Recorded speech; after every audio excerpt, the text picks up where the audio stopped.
ওটা রেখে দাও। বাহ, স্যার মনে হয় অনেক বড় লোক, অনেক বড় মনের মানুষ। আল্লাহ আরে বাসায় রাখুক।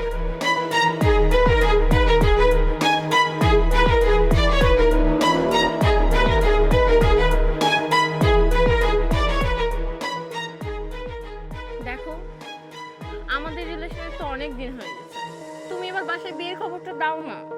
আরে এত তাড়াহুড়ো করছো কেন? মাত্র তো রিলেশনটা জমে উঠলো, রিলেশনটা আরেকটু জমু, আরো মজা হবে। মাত্র তো 2বার কক্সবাজার গেলাম, কত ইচ্ছে ছিল কক্সবাজার থেকে সেন্ট মার্টিন যাব, তার যাওয়া হলো না। এবার সেন্ট মার্টিন যাই, একটু মজা মস্তি করি, তারপর বিয়ের চেয়ে দিতে হবে। চলো খাই। মিশি, বাবা, বাবা তুমি এখানে? ছি ছি ছি, আমার ভাবতে অবাক লাগছে। তুমি আমার মেয়ে হয়ে প্রকাশ্যে একটা ছেলের সঙ্গে বেহেপনা করছো। একটি কোল্ড ড্রিঙ্কসে দুইজন ঠোঁট লাগিয়ে খাচ্ছ প্রকাশ্য দিবালোকে। আমার মান সম্মানের কথা একবারও ভাবলে না? বাবা, আসলে তোমার সাথে পরিচয় করিয়ে দেওয়া হয়নি। তুমি যেমন শিল্পপতি, ওরাও তেমন শিল্পপতি। চুপ! হ্যাঁ, ওর বাবা শিল্পপতি।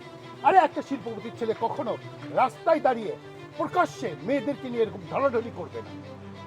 আরে আমি তো তোকে শিক্ষা দিতে পারিনি, আমি আদর দিয়ে তোকে বাদর বানিয়েছি। বাদরকে কিভাবে গাছ থেকে নামাতে হয় এখন সেই ব্যবস্থায় আমি করছি। চল চল।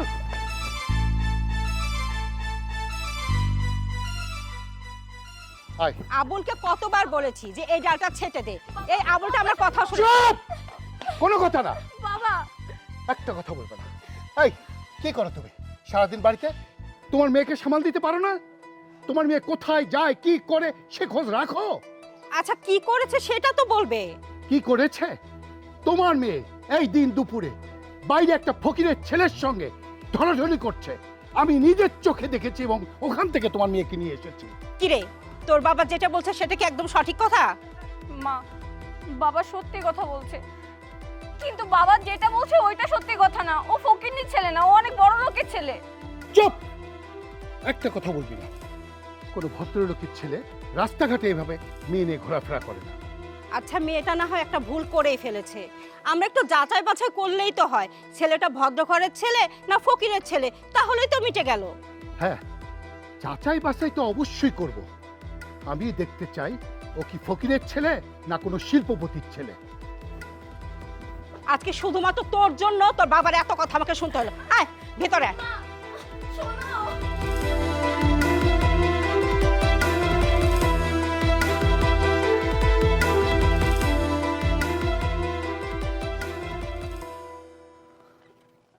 আরে এইটাই তো ওই স্যারের ব্যাগ, ভুল করে ফেলাই থুয়ে গেছে। এ তো অনেক টাকা, এই ব্যাগটারে ফেরত দিতে হইব, তাহলে পাপ হইব। বেশি দূরে যাই না, যাই দেখি ফেরে পাই কিনা, তার ভাগ তার ফেরত দিয়ে লাগবে।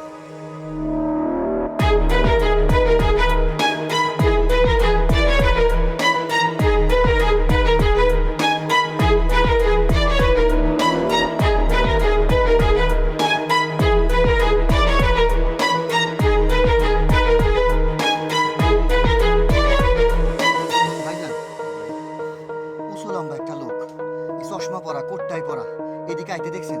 না, অনেক তো কোটটাই পরা এদিকে আসে, কই দেখি নাই তো। দেখেন নাই না? না না। আচ্ছা ঠিক আছে।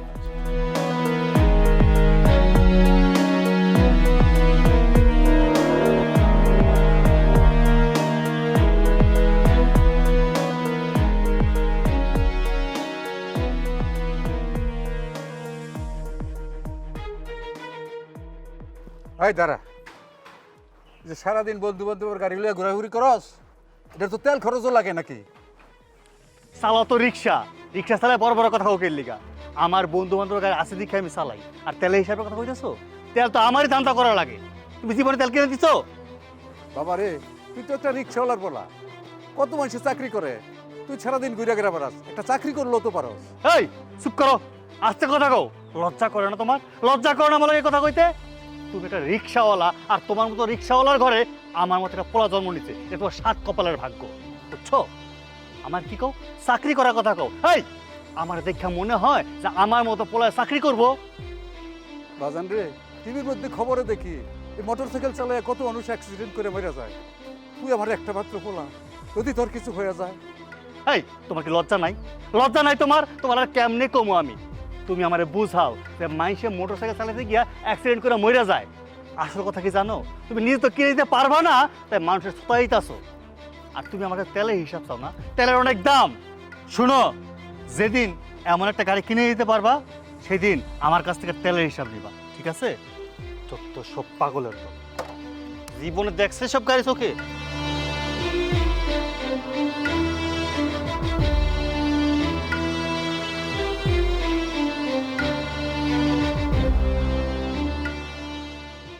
আচ্ছা, মেয়েটা যখন ছেলেটাকে পছন্দ করেছে, আমরা একটু খোঁজ খবর নেই না কেন? খোঁজ খবর নিতে তো কোনো সমস্যা নাই, তাই না? খোঁজ খবর নিতে সমস্যা নেই সেটা তো আমিও জানি, তবে তোমাকে একটা কথা বলে দিচ্ছি, ওই ছেলে যদি কোনো ফকিন্নি ঘরের ছেলে হয়, আমি কিন্তু ওইখানে মেয়েকে বিয়ে দেবো না, কথাটা মাথায় রেখে। আচ্ছা, আগে খোঁজ খবর নেই তো। কি রে? কি হয়েছে? বাবা, আমি একটু আমার বান্ধবীর সাথে দেখা করতে যাচ্ছি। যেখানেই যাস বেশি দেরি করিস না যেন, খুব তাড়াতাড়ি চলে আসিস, ঠিক আছে? ঠিক আছে বাবা। চলো না। আচ্ছা দাঁড়াও না, হ্যাঁ চলো।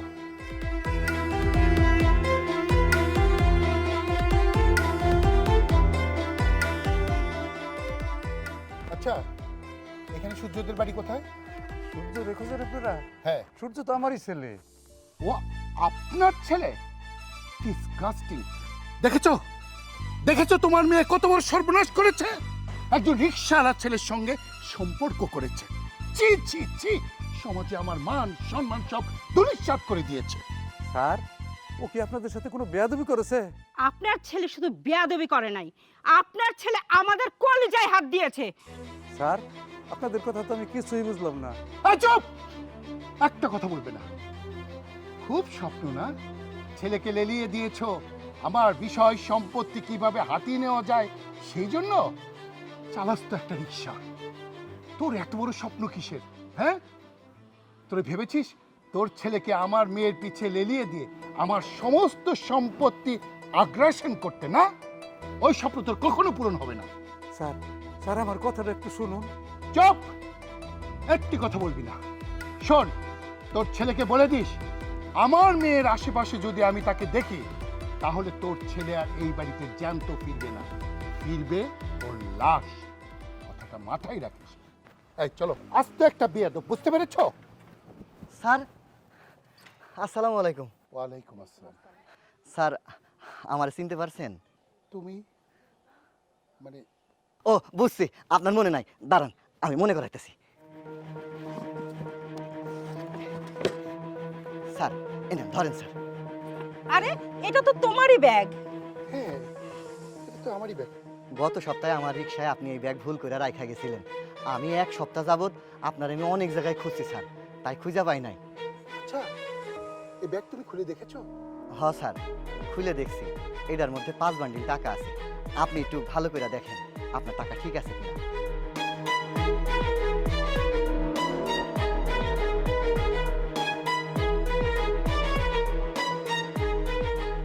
ঠিকই তো আছে।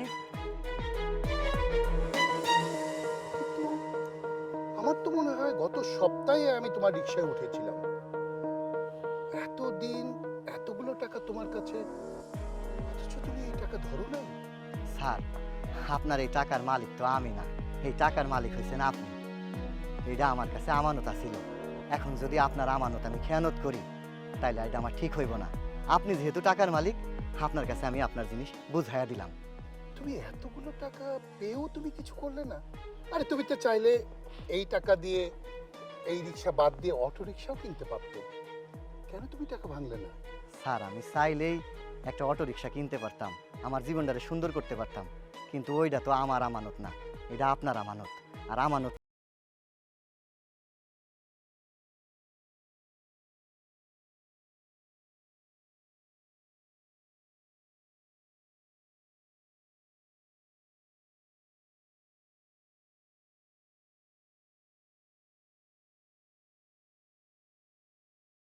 আমার মাথার উপরে বিবাহযোগ্য দুইটা বোন আছে, আমার একটা সংসার চালাইতে হয়, মায়ে অসুস্থ, এই জন্য চাকরি বাকরি না খুঁজা এই রিক্সা চালাইতেছি।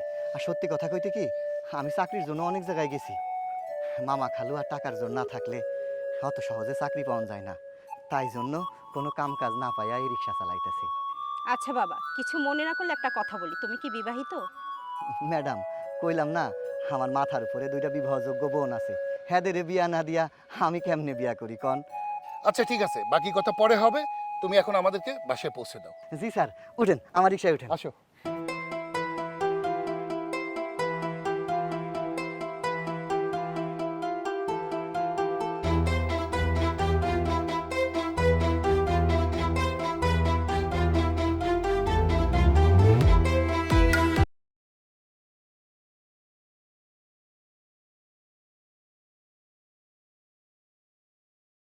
তাহলে আমরা নেক্সট ফ্রাইডেতে সেন্ট মার্টিন যাচ্ছি, অনেক মজা হবে।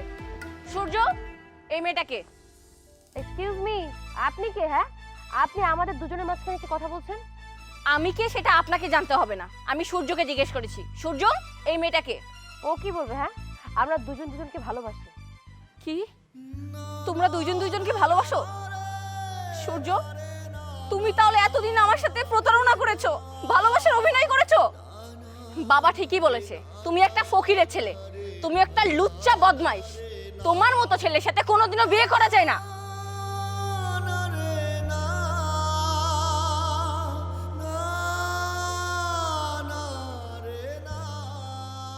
হ্যাঁ বাবা, এখানে দাঁড়াও। হ্যাঁ, চলো ভিতরে চলো। কি কন স্যার, আমি কেন আপনাদের বাড়ির মধ্যে যাবো? আমার আবার কাম আছে, আপনারা যান। একটু সময়ের জন্য গেলে তোমার কোনো অসুবিধা হবে না। চলো চলো চলো। এটা কেমন হয়ে যায় না স্যার? কিচ্ছু হবে না, আসো। আচ্ছা চলেন।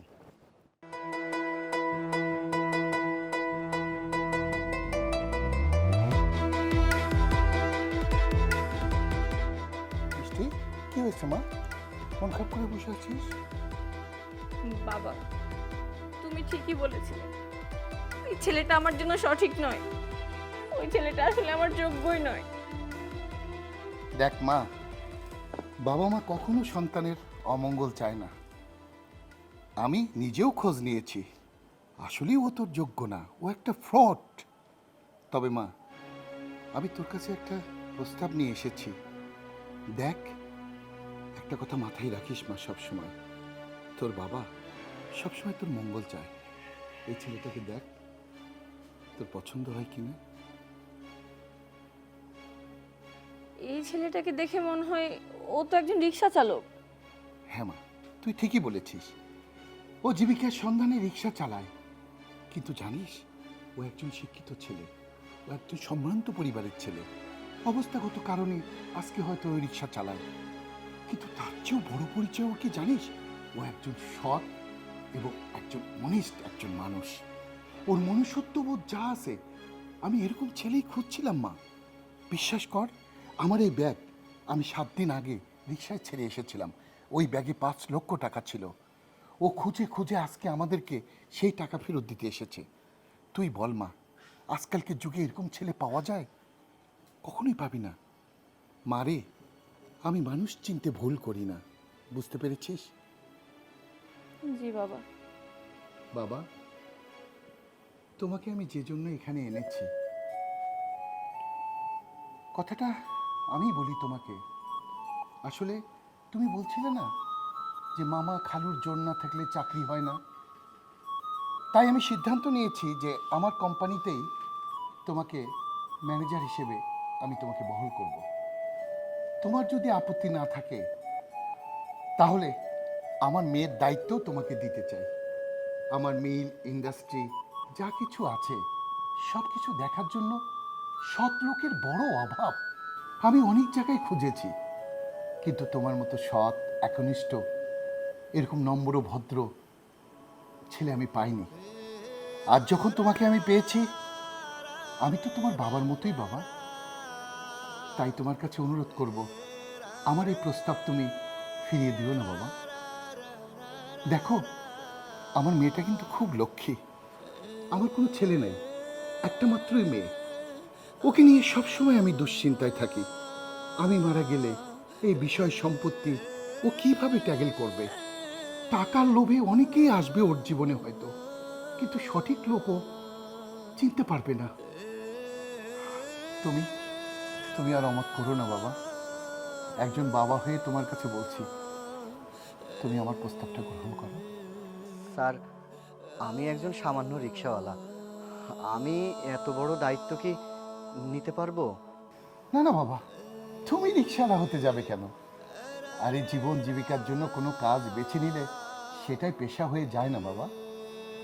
তারপর তোমার দুটো বোন আছে, ওদের দায়িত্ব তো তোমার উপরে। ওদেরকে ভালো পাত্রে পাত্রস্থ করতে হবে। তুমি না ওদের বড় ভাই? দেখো, এই সংসারে টাকা ছাড়া কোনো কিছুই হয় না। তুমি যখন আমার কোম্পানিতে জয়েন করবে, তুমি তো একটা স্যালারি পাবে, অনারিয়াম পাবে। ওখান থেকেই তোমার বোনদের বিয়ে দিতে পারবে। তোমার ভিতরে আশা করি কোনো ক্লেশ থাকবে না। আমি তোমাকে বুঝাতে পেরেছি বাবা? আপনি আমারে বিশ্বাস কইরা এত বড় দায়িত্ব দিতেছেন, আমি কথা দিতেছি, আমি আপনার কথা রাখুন। আর আপনার কোনো কথার আমি অমর্যাদা করব না। আমি আপনার কথাই রাজি। আলহামদুলিল্লাহ। কিন্তু আমার একটা কথা আছে। কি কথা আবার? আমি আপনার মেয়েকে বিয়ে করব, কিন্তু বিয়ে করে আমি আপনার ঘর জামাই হয়ে থাকতে রাজি নই। রাইট, আমি তো এটাই চেয়েছিলাম। এসো বাবা, এসো।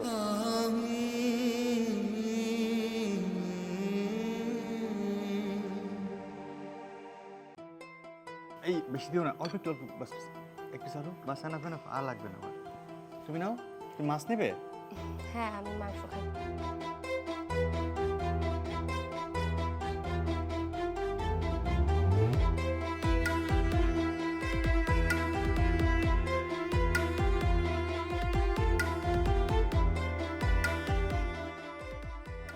জি স্যার।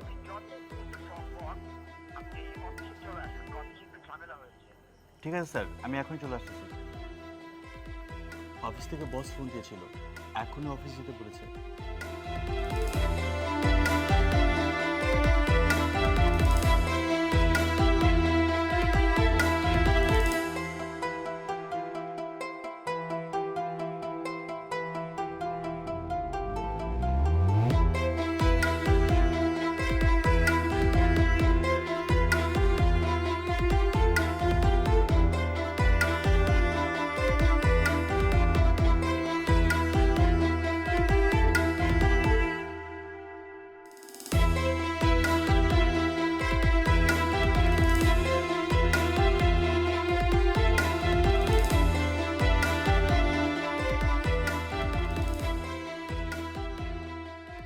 আর খাবো না। আরে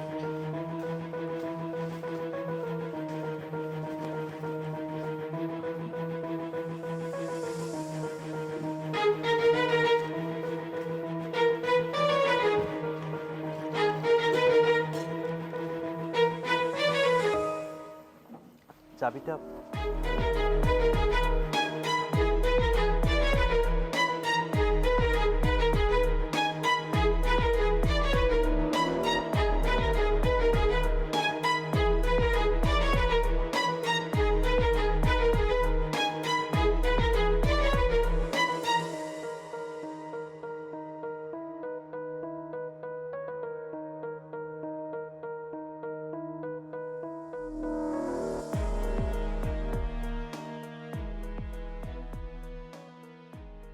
মিষ্টি, কি হয়েছে? কি হয়নি সেটা বলো। এটা কি? এটা কি? এটা কি দেখতে পাচ্ছ না?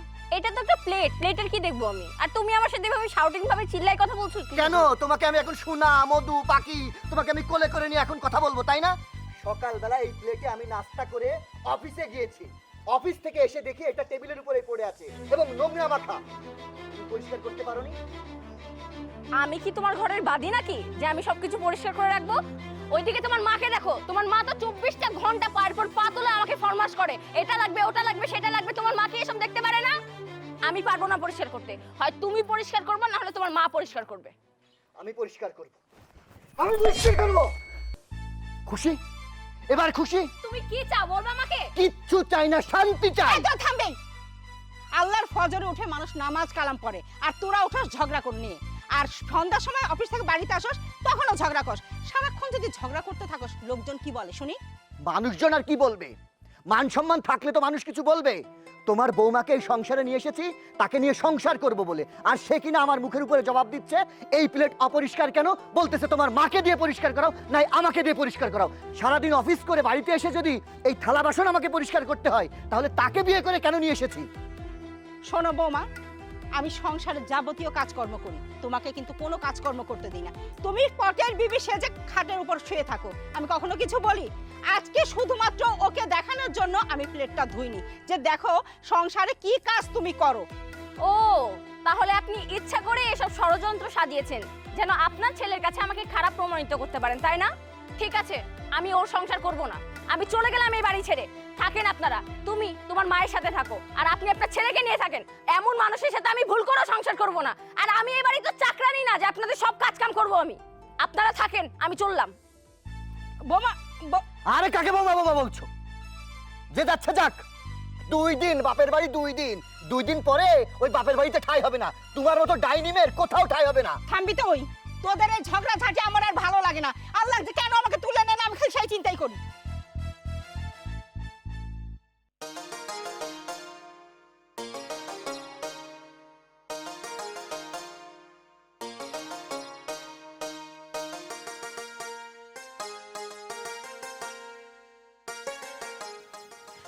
ভাবি, আরে তুমি কি হয়েছে, কান্নাকাটি করছো কেন? ভাবি, আমি আর ওর সাথে সংসার করতে পারবো না। সংসার করবে না ভালো কথা, তাই বলে কি মন খারাপ করতে হবে? যাও ফ্রেশ হয়ে আসো, তোমাকে সংসার করতে হবে না, ঠিকঠাক মতো খাবার খেলে হবে। যাও যাও যাও।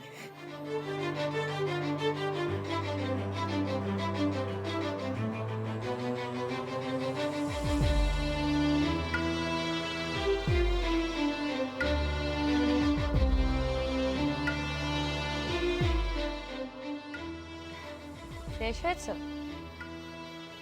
খাবার খাও তাহলে, মন খারাপ করে থেকো না।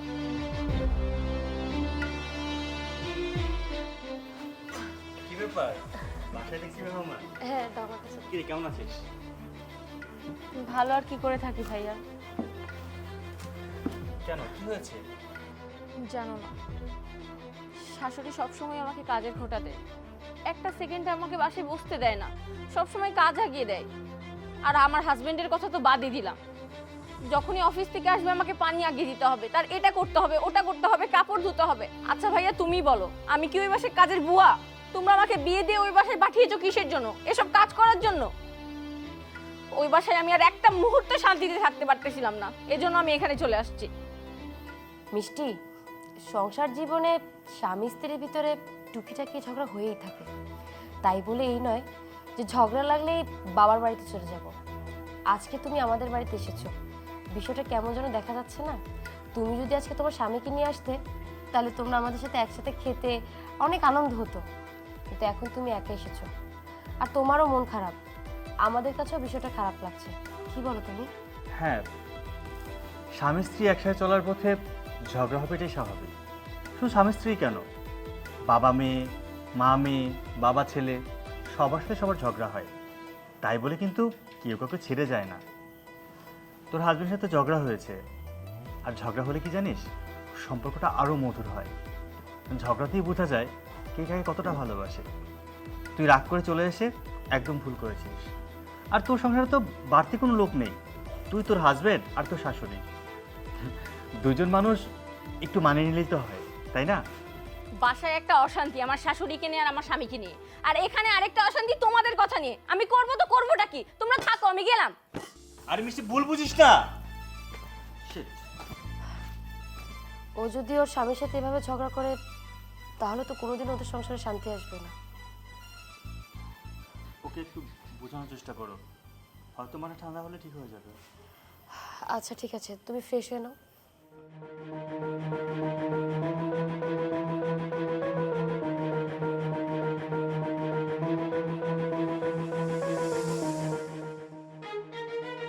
আরে ভাই, তোর সমস্যা কোথায়? সকালে বেঁধে গেলে রাত্রেবেলা এসে দেখি তুই খুলে পড়ে আছিস। এরপরে যদি আমি দেখেছি না তোর এটা খুলে গিয়েছে, একদম গোড়া থেকে কেটে শেষ করে ফেলবো। হয়েছে হয়েছে, গাছের সাথে রাগ দেখাইতেছে। ও কি বোঝা তোর রাগ? যা রাগ দেখানো গরুর উপর দেখা যা। কি করে রাগ দেখাবো না? আজকে 15 দিন হলো এই বাড়ি থেকে মহারানী রাগ করে তার বাপের বাড়িতে এসে বসে আছে। সব দোষ আমার, তার কোনো দোষ নেই। সে মনে চাইলে এই সংসার তার নিজের মনে করলে সে ফিরে আসতে পারে না। বলদ দেখছি আমি, তোর মতো বলদ দেখিনি। এই কোনো মেয়ে যদি স্বামীর সাথে রাগ করে বাপের বাড়ি যায়, একা একা কি আসে? তাকে গিয়ে নিয়ে আসতে হয়। বউকে রাগ ভাঙিয়ে আনতে হয়, এটা তো তুমি আগে বললেই পারতে। আচ্ছা ঠিক আছে, তুমি শুধু বলেছো বলে অনুরোধ করে আমি যাচ্ছি, নাহলে আমি জীবনেও ওই মেয়েকে বাড়িতে নিয়ে আসতাম না। হ্যাঁ হ্যাঁ বুঝতে পারছি, এবার তুই যা, আনতে যা। ঠিক আছে। এদিকেও থাকে ওদিকেও থাকে।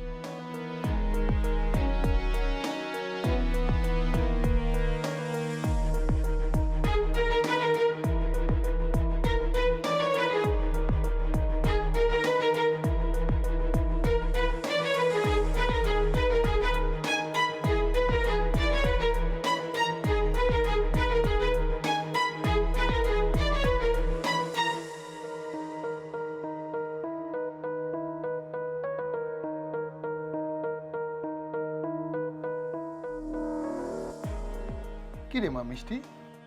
বাবা, তোমার সাথে আমার কিছু কথা আছে। আচ্ছা ঠিক আছে, চল ভিতরে চল, ভিতরে চল, আয়। বাবা, তুমি বোঝার চেষ্টা করছো না, আমি ওর সাথে সংসার করতে পারবো না। আচ্ছা তুই একটা কথা বলতো আমাকে, কি এমন ঘটলো যে তুই ওখান থেকে চলে আসলি আর বলছিস সংসার করবি না? বাবা, আমি কি তোমাকে আজ পর্যন্ত বলেছি এমন কোনো কথা? আজকে বলছি, এর পেছনে কোনো না কোনো কারণ আছে। ওর মা আমার সাথে অত্যাচার করে, ও আমার সাথে অত্যাচার করে। ওই বাসা থেকে আমাকে ঠিকমতো খেতে দেয় না, ঠিকমতো ঘুমাইতে দেয় না। আমি পারবো না ওই বাসায় থাকতে। আমাকে পুরো কাজের মেয়ের মতো ট্রিট করে। আমি কি কাজের মেয়ে? তুমি আমাকে বিয়ে দিয়ে ওই বাসায় পাঠিয়েছো কিসের জন্য? কাজ করার জন্য? মারে, তোরও ভুল আছে, এক হাতে কখনো তালি বাজে না। দেখ, জামাই হয়তো সারাদিন পরিশ্রম করে আসে, জামাইকে যেভাবে খেদমত করা দরকার তুই সেভাবে খেদমত করিস না, এর জন্য জামাইয়ের মনটা বিগড়ে যায়, তোর সঙ্গে নানান ধরনের কথাবার্তা বলে। আর আমার তো মনে হয় না মা যে তুই চুপ থাকিস, তুইও কথা বলিস। দেখ মা, কেন এই কথা বলছি, ভাই ভাবি যতই ভালো হোক, আমি আর কয়দিন, আমি চলে যাওয়ার পরে তোর দায়িত্ব কে নেবে বলতো মা? আর ভাইয়ের বাড়ির হলুদ মাখা ভাত মেয়েদের জন্য নয় মা, মেয়েদের জন্য প্রপার জায়গা হলো তার স্বামীর ঘর। বাঙালি মেয়েরা যত কষ্টই হোক স্বামীর ঘর আঁকড়ে থেকেই তাদের জীবন যাপন পার করে। আচ্ছা বাবা, এত কিছু বলার পরেও তোমার কি এখনো মনে হয় যে আমি ওই বাসায় যাবো আর কখনো? তোমার যদি এত ইচ্ছা হয় তাহলে তুমি যে ওনার সাথে সংসার করো, আমি পারবো না, আমি গেলাম।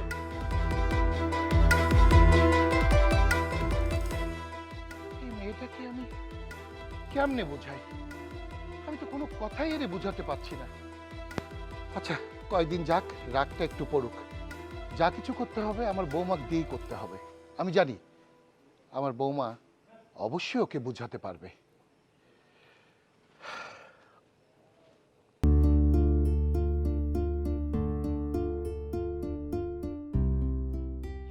তুমি এখানে কেন এসেছো? দেখো, অনেক দিন হয়ে গেল তুমি বাসা থেকে রাগ করে তোমার বাপের বাড়িতে চলে এসেছো, আর বিষয়টা ভালো দেখাচ্ছে না। তাই রাগ অভিমান ভুলে চলো, আমি তোমায় নিতে এসেছি। ছাড়ো আমাকে, আমি তোমার সাথে ওই বাসায় কোনোদিনও যাব না। আরে বাবা, ঝগড়াঝাটি টুকটাক একটু লেগেই থাকবে, এটাই স্বাভাবিক। সংসার করতে গেলে 4টা-5টা কথা হইতেই পারে, তাই বলে তুমি এইভাবে রাগ করে থাকবে, বিষয়টা খারাপ দেখাই। প্লিজ রাগ করে থেকো না, চলো। ছাড়ো আমাকে, আমি যাব না মানে যাব না। প্রয়োজন পড়লে তুমি আরেকটা বিয়ে করে নাও, তারপরে তোমার মতো মানুষের সাথে আমি সংসার করতে পারবো না। চলে যাও এখান থেকে। মিষ্টি, কি আজে বাজে কথা বলছিস জামাইয়ের সঙ্গে? আমি ঠিকই বলছি বাবা। আচ্ছা বাবা, তোমাদের মধ্যে সমস্যাটা কি হয়েছে একটু বলবে? বাবা, আপনি মুরব্বী মানুষ, আপনাকে আর আমি কি বলবো? হ্যাঁ, আমি মেনে নিলাম যে একটা সংসার করতে গেলে 2-4টে কথা হবেই, এক হাতে তালি বাজে না। আমারও কিছু দোষ আছে, ওরও কিছু দোষ আছে। আপনার মেয়ের কথা কি আর আমি বলবো? আমি বাজার থেকে সব থেকে দামি শাড়িটা আপনার মেয়ের জন্য কিনে নিয়ে আসি, ভাবি যে খুশি হবে। সে উল্টো সেই শাড়িটা ধরে বলে যে এই শাড়ি নাকি আপনাদের বাসার চাকরেও পরে না। সেই শাড়ি আমার মুখে ছুঁড়ে মেরে দিয়ে বলে আমি নাকি ফুটপাত থেকে কিনে নিয়ে এসেছি। ভালো মন্দ বাজার করে নিয়ে আসলে তার পছন্দ হবে না, তার এটা ভালো লাগে না, সেটা ভালো লাগে না। আমার মা আমার মা তার শাশুড়ি, তার তো মায়ের মতো। সে অসুস্থ, আমার মায়ের একটা ঠুঙা থেকে ওষুধ বের করে দিতে যে আপনার মেয়ে বলে তার হাতে ব্যথা, আমরা নাকি তাকে দাসীবান্দির মতো কাজ করাই। আমি প্রত্যেকদিন সকালবেলা যখন অফিসে যাই তখন যে প্লেটে নাস্তা করি সেই প্লেটটা রাত্রে বাসায় ফিরেও দেখি সে অবস্থায় পড়ে আছে। এমনকি আমাকেই সেটা পরিষ্কার করতে হয়। তাহলে আপনার মেয়েকে বিয়ে করে আমি সংসারে কেন নিয়ে এসেছি? এটা কি স্বামী স্ত্রীর ভালোবাসা? বাবা, ও সব কথা মিথ্যা বলছে। ও সব কথা মিথ্যা। তুমি মিথ্যা কথা বলছো কিসের জন্য? তাহলে সত্যিটা তুই বল। ও যেগুলো বলছে বাবা সবকিছুই মিথ্যে। তুমি ওর কথা বিশ্বাস করো না, আমি যেটা বলছি সেটা শোনো। ও আমার সাথে সবসময় খারাপ ব্যবহার করে। ও ফুটপাত থেকে রাস্তার ফকিন্নি মানুষ যেসব কাপড় চোপড় পরে, আমাদের বাসার কাজের মেয়েও ওইসব কাপড় চোপড় পরে না। ওই কাপড় আমাকে এনে দিয়ে বলে ওইটা নাকি ব্র্যান্ডের শাড়ি। আমি কিভাবে বিশ্বাস করবো তাহলে?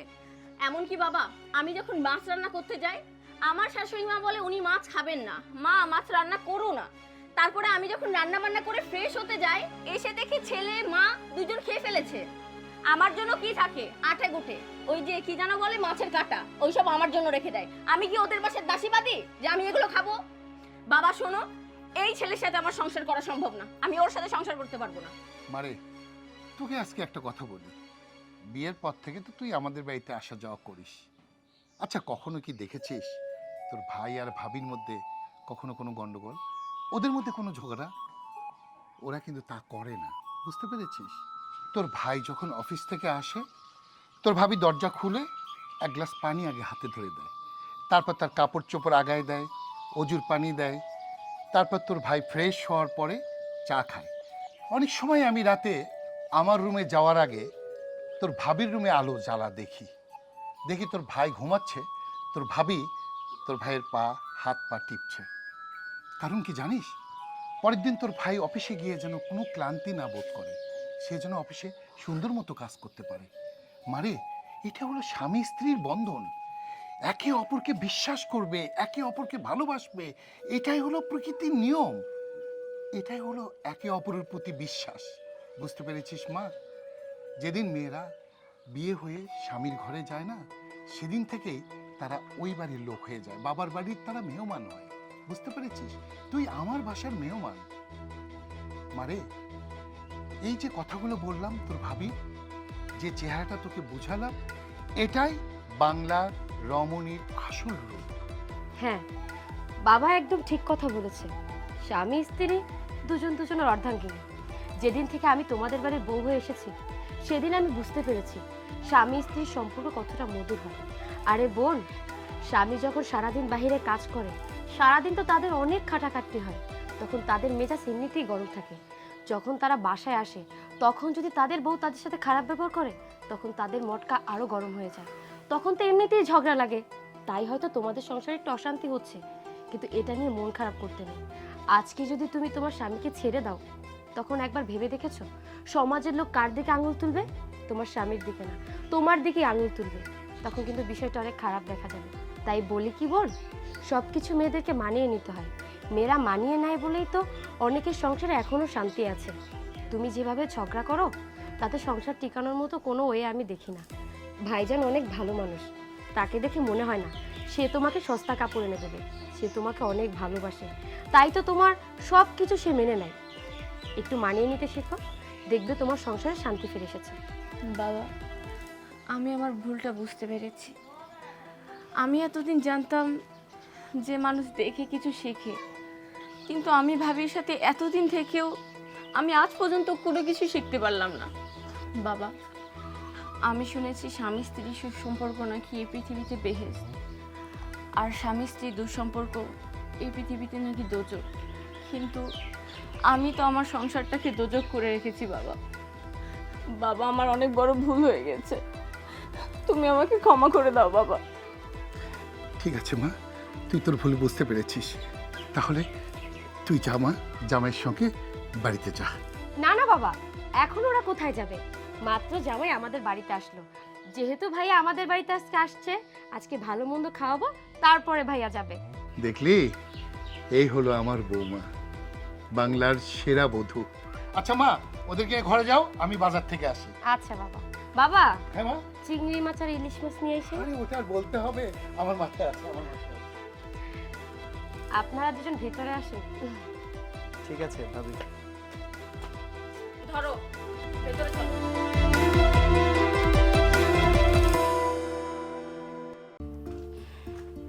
আরে ভাইয়া, মা কেমন আছেন? কি হলো মা, আমি সালাম করতে গেলাম আর আপনি পা সরিয়ে নিলেন। আপনি কি কোনো কারণে আমার উপর রাগ? তোমার মতো লম্পট জামাইয়ের মুখ দেখতে আমার ঘৃণা করে, আর আমাকে সালাম করার কোনো অধিকার তোমার নাই। আপনি সব কি বলছেন ভাইজান? আমি তো কিছুই বুঝতে পারছি না। মা হঠাৎ করে আমাকে সব কি বলছে?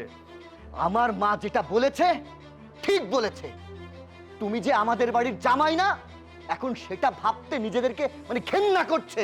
তোমার বাড়িতে যে আমরা এসেছি, আমার বোনকে যদি এই বাড়িতে বিয়ে না দিতাম, তোমাদের বাড়িতে আমাদের কুকুর শেয়ালও পা দিত না। ভাইজান, আপনিও বলছেন? এখানে কি হচ্ছে আমি তো কিছুই বুঝতে পারলাম না। কিচ্ছু বুঝতে হবে না তোমার, ঘরের ভিতরে যাও, সব বুঝতে পারবি।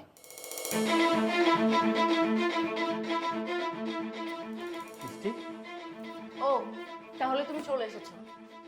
এতক্ষণ কোথায় ছিলে তুমি? অফিসে ছিলাম। আচ্ছা, ড্রয়িং রুমে দেখলাম মা বসে আছে, ভাইয়া বসে আছে, তারাও আমার সাথে গিয়ে রাফ বিহেভ করলো। কারণটা কি? তুমিও রেগে আছো। তুমি যে কাজটা করেছো না, তোমার সাথে তো এর থেকেও খারাপ ব্যবহার করা উচিত। আমি বুঝতে পারছি না কেন তোমরা আমার সাথে এরকম আচরণ করছো। আমি কি এমন অপরাধ করেছি? আচ্ছা সত্যি করে একটা কথা বলো তো, তুমি কি পতিতালয়ে গেছিলে? কি বললে? পতিতালয়ে? মানে তুমি গেছিলে কি যাওনি সেটা বলো। হ্যাঁ, আমি গিয়েছিলাম। কি? তুমি পতিতালয়ে গেছিলে? তোমার কি এই কথাটা বলতে একটা বারের জন্য লজ্জা করলো না? আচ্ছা, ঘরের মধ্যে আমার মতো একটা সুন্দরী বউ থাকতে শারীরিক চাহিদা মেটানোর জন্য তুমি একটা অন্য নারীর স্পর্শ নিতে গেছো, তাও আবার পতিতালয়ে। আমার মধ্যে কি এমন কমতি ছিল যে তোমাকে অন্য নারীর স্পর্শ পেতে হলো? বলো আমাকে, উত্তর দিচ্ছ না কিসের জন্য? আচ্ছা, তুমি আমার কথাটা একবার শুনবে? আমার তো ভাবতেও অবাক লাগছে যে আমি এতদিন একটা নরপুরুষের সাথে সংসার করেছি। তোমার যদি লজ্জা থাকে তাহলে তুমি কোনোদিন আর আমার সাথে যোগাযোগ করার চেষ্টা করবে না। আমি তোমার মতো একটা কাপুরুষের সাথে আর কোনোদিনও সংসার করব না। সরো এখান থেকে। শোনো, দাঁড়াও। আরে তুমি আমার কথাটা তো শুনবে, কেন বোঝার চেষ্টা করতেছো না? আমার মেয়ে তোমার কোনো কথা শুনবে না। আর শোনো, আমার বাড়ি ত্রিসীমানায় যদি আমি তোমাকে দেখি না, হাত পা ভেঙে নুলা করে ছেড়ে দেবো বলে দিলাম। মা প্লিজ আমার কথা একটু বোঝার চেষ্টা করুন। কি বোঝার চেষ্টা করবে? কি বোঝার চেষ্টা করবে? আমি আমার নিজের চোখে দেখেছি তোর মতো একটা লম্পট যে আমাদের বাড়ির জামাই, আমার বোনের সাথে যে তোর বিয়ে দিয়েছি, এটাই তোর সাত কপালের ভাগ্য। মা, ওকে নিয়ে চলো। দাঁড়াও মা, আমার আম্মু আর আমার ভাইয়া কি বলেছে কান দিয়ে সমস্যা তো। কোনোদিন আমার সাথে তুমি আর যোগাযোগ করার চেষ্টা করবে না। আর ডিভোর্স লেটার তোমার কাছে টাইম মতো চলে যাবে। চলে আয়।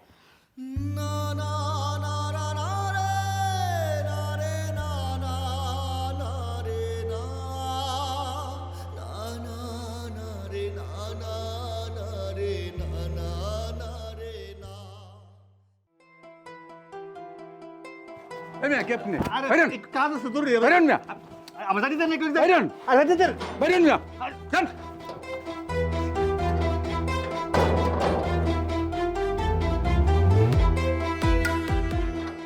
এই মেয়ে, এই, আবার আইছেন আপনি? এখন আমি আমার বললো দেখা করে আপনি চলে যাবো। ম্যাডামের নিষেধ। আরে আপনার ম্যাডাম নিষেধ করছে, আমি ম্যাডামের হাজবেন্ড। আপনি আমার কথা কেন শুনতেছেন না? দেখেন, ম্যাডামের অনুমতি ছাড়া আপনার ভিতরে যাইতে দিতে পারি না। ম্যাডাম একটা চিঠি দিছে, এটা আপনি নেন। যান এখন, যান।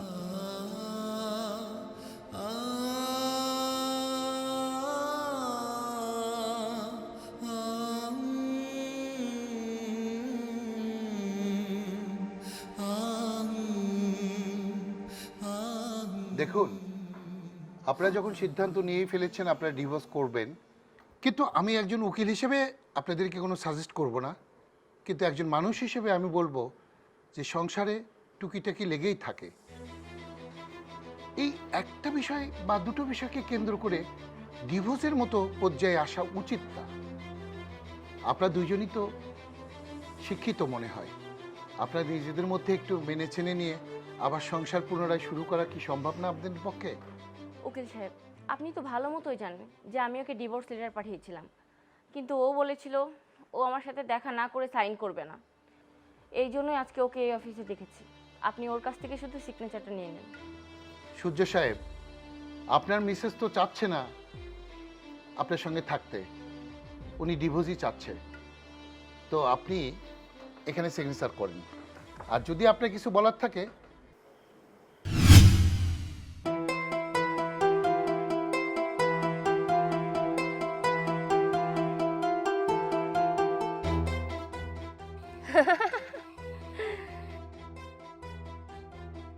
এইখান থেকে লাভ দিলে তো তুই মরবি না। তোরে দেখে তো মনে হইতেছে তুই গ্রামের সহজ সহজ একটা পোলা পাই। তুই তো সাঁতার জানোস। এখন যদি তুই এখান থেকে লাভ দেস, তুই তো নদী পাড়ে সাথে চলে যাবি, তুই আর মরতে পারবি না। আমিও এখান থেকে 2 বার লাভ দিছিলাম, কিন্তু মরি নাই, সাঁতরে পারে চলে গেছি। ইচ্ছা তুই এখান লাভ দিয়ে মরতে চাইতেছিস কেন? আসলে সত্যি কথা বলতে কি, আজকে নিজেকে বড় অসহায় মনে হচ্ছে। আমি পড়াশোনা করছি, কিন্তু টাকার জন্য আমি ভর্তি ফি দিতে পারছি না। আমার সামনে এক্সাম, আমি এক্সামের প্রস্তুতি নিচ্ছি, কিন্তু আমি ফি দিতে পারছি না, অ্যাডমিশন ফি দিতে পারতেছি না। আমি আমি আমি সব কিছু অনেক নিঃস্ব হয়ে গেছি। আমার বেঁচে থাকার চেয়ে মরে যাওয়া অনেক ভালো। তুই পোলা মানুষ হইয়া টাকার অভাবে আত্মহত্যা করতে চাইতেছস? তুই তো দুনিয়ার রং তামাশা কিছুই দেখলি না। হ্যাঁ, আমি কেন আত্মহত্যা করতে চাইছিলাম শুনতে চাস? শুন তাইলে। আমার বাবা মরে যাওয়ার পর থেকে আমার একটু ভালোবাসতো না। সে আমার লিয়ে কখনো চিন্তাই করতো না। আমার মা টাকা ছাড়া কিছুই চিনতো না। আমার মা যখন আবার বিয়ে করে, ওই সৎ বাবা আমার রেপ করে। তখন আমি মারে যাই বলছিলাম, কিন্তু মা কোনো প্রতিবাদ করে নাই। আমার মা কি কইছে জানোস?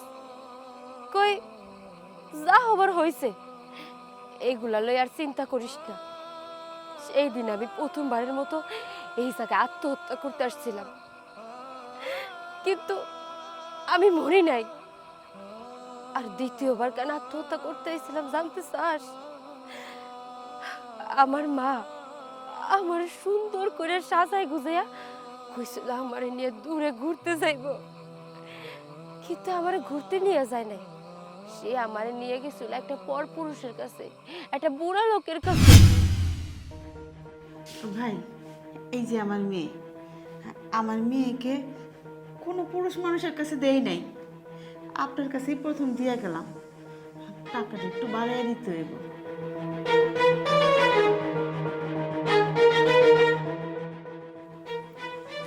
$1,00,000 আছে। শোন, উনি যা যা কইব ওনার কথা মতো চলবি, ঠিক আছে? মা, তুমি এই সামান্য কিছু টাকার জন্য আমাকে বিক্রি করে দিলে? চুপ, কোনো কথা নাই। উনি যেভাবে তোকে থাকতে বলবে সেভাবেই থাকবি। কালকে সকালবেলা চলে যাবি।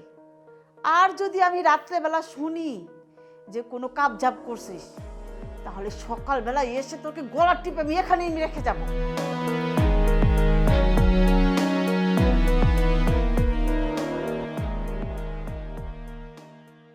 ওর থেকে হয়ে গেলাম আমি একজন রাতের পতিতা।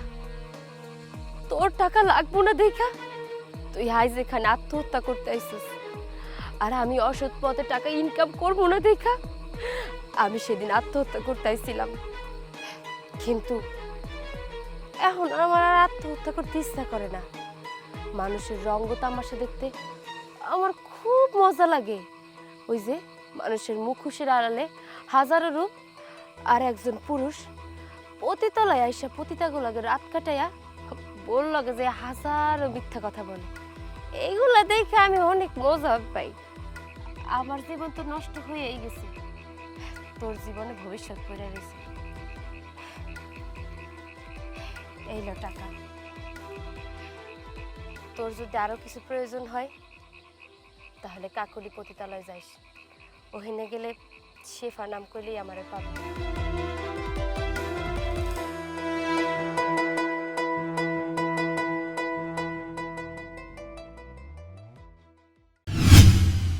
আজকে আমার এই পরিবর্তন, আমার জব, আমার যা কিছু আছে এর পিছনে ওই মেয়েটার অবদান। আমি আজও পর্যন্ত ওই মেয়েটাকে খুঁজি, বিভিন্ন পতিতালয়ে খুঁজি। আজ সে না থাকলে হয়তো এই পৃথিবীতে আমি থাকতাম না।